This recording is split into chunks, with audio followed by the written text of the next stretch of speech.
Iltimos videoni tomosha qilishni boshlashdan oldin Avtomashina channelga obuna bo'ling va qo'ng'iroq belgisini yoqing, chunki bu kanal sizga avtomobil va mototexnika olamidagi eng yangi yangiliklar, chuqur tahlillar va ishonchli sharhlarni taqdim etadi. Bugungi video Honda Forester D3 modeli haqida bo'lib, u tabiat qo'ynida yurishni, sarguzashtlarni va qulay boshqaruvni qadrlaydigan haydovchilar uchun yaratilgan. Avtomashina channelning maqsadi tomoshabinlarga texnikani sodda tilda tushuntirish, real foydalanish jihatlarini ko'rsatish va to'g'ri tanlov qilishga yordam berishdir. Shuning uchun ushbu video ham foydali bo'lishiga ishonamiz. Honda Forester D3 dizayni mustahkam va zamonaviy ko'rinishga ega. Uning ramkasi yengil, ammo chidamli materiallardan tayyorlangan bo'lib, notekis yo'llarda barqarorlikni ta'minlaydi. O'rmon yo'llari, tuproq va shagalli hududlarda yurish uchun mo'ljallangan shassi haydovchiga ishonch bag'ishlaydi. Old va orqa osma tizimi zarbalarni samarali yutadi. Bu esa uzoq safarlarda ham qulaylikni saqlab qoladi. Tashqi ko'rinishida aerodinamik chiziqlar va himoya elementlari mavjud bo'lib, ular amaliy va estetik jihatdan uyg'unlashgan. Dvigatel qismida Honda Forester D3 ishonchli va tejamkor yechimlarni taklif etadi. Dvigatel past aylanishlarda ham yetarli tortish kuchi beradi. Bu esa qiyin sharoitlarda silliq harakatlanishni ta'minlaydi. Yonilg'i sarfi optimallashtirilgan bo'lib, bir to'ldirish bilan uzoq masofani bosib o'tish mumkin. Sovitish tizimi yaxshilangan, shuning uchun dvigatel uzoq vaqt ishlaganda ham qizib ketmaydi. Uzatmalar qutisi yumshoq va aniq ishlaydi. Bu esa yangi boshlovchilar uchun ham boshqaruvni osonlashtiradi. Xavfsizlik masalasida ham ushbu model e'tiborga loyiq.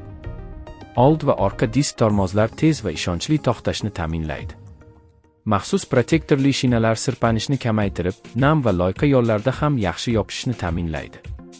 LED yoritish tizimi kechasi va qorong'i hududlarda ko'rishni yaxshilaydi. Asboblar paneli sodda, ammo barcha zarur ma'lumotlarni aniq ko'rsatib beradi. Bu esa haydovchining diqqatini yo'ldan chalg'itmaydi. Qulaylik jihatidan Honda Forester D3 uzoq yurishlar uchun moslashtirilgan.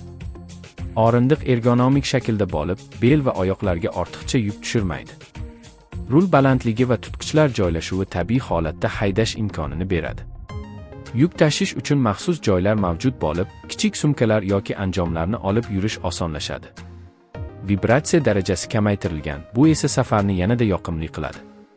Ekologik tomondan ham Forester D3 zamonaviy talablarga javob beradi. Chiqindi gazlarni kamaytiruvchi tizim atrof muhitga zararli ta'sirni pasaytiradi. Tejamkor dvigatel tufayli kam yonilg'i sarflanadi va ekspluatatsiya xarajatlari kamayadi. Texnik xizmat ko'rsatish oraligi qulay bo'lib, ehtiyot qismlarining mavjudligi foydalanuvchilar uchun qulaylik yaratadi. Texnologik imkoniyatlar ham e'tibordan chetda qolmagan. Elektron yonilg'i purkash tizimi dvigatel ishini barqaror qiladi. Raqamli boshqaruv moduli haydash uslubiga moslashadi.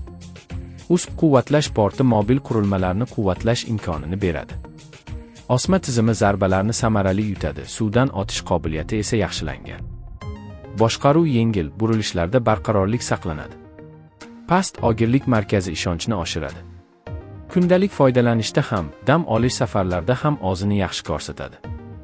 Rang va dizayn variantlari turli didlarga mos keladi. Yigilish sifati yuqori, detallar puxta ishlangan. Qishda sovuqda, yozda issiqda barqaror ishlaydi. Ishlab chiqaruvchi servis va kafolat bilan qo'llab-quvvatlaydi. Narx va imkoniyatlar nisbati yaxshi. Har bir safar zavq bag'ishlaydi. Ishonchli tanlov hisoblanadi. Xulosa qilib aytganda, Honda Forester D3 tabiatni sevuvchilar va faol hayot tarzini yoqtiradiganlar uchun juda mos modeldir. U mustahkamlik, qulaylik va ishonchlilikni birlashtiradi. Agar video sizga foydali bo'lgan bo'lsa, albatta like bosing, fikringizni yozib